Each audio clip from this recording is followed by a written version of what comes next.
Friends, వైజాగ్లోని ముందుగా ఉపాధ్యాయుల దినోత్సవం ఉపాకస్తారు. సెప్టెంబర్ 5న ఈ పండుగ జరుపుకుంటున్నారు. ఈరోజు సర్వేపల్లి కృష్ణుల గారి పుట్టినరోజు. ఈయన 1885లో జన్మించారు. ఈయనకి 21 ఏళ్ళు వయసులోనే పద్దాలుగా పనిచేశారు. మద్రాస్, కలికత్తా, ఆక్స్ఫర్డ్ విశ్వవిద్యాలయంలో పనిచేశారు.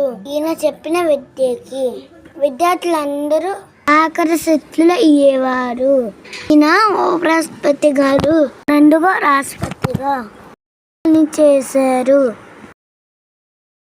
విద్యార్థుల సన్నిహితులు చేద్దామని అరగగా నా పుట్టినరోజు బలురు ఉపాధ్యాయుల దినోత్సవం చేస్తాను, నేను చాలా గర్విస్తాను అని చెప్పి ఉపాధ్యాయుల వృత్తి పట్ల ఆయన ప్రేమను దాచి చెప్పారు.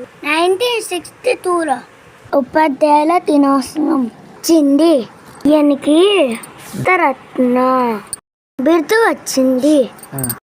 సర్వేపల్లి రాధాకృష్ణ గారు, సారా చన్మా గారు డాక్టరేట్లు పొందారు. యూట్యూబ్లో అయితే సబ్స్క్రైబ్ చేసుకోండి. ఎందుకు ఫ్రెండ్స్ సబ్స్క్రైబ్ చేసుకోవట్లే? అమ్మ లింక్ పెట్టారా ఛానల్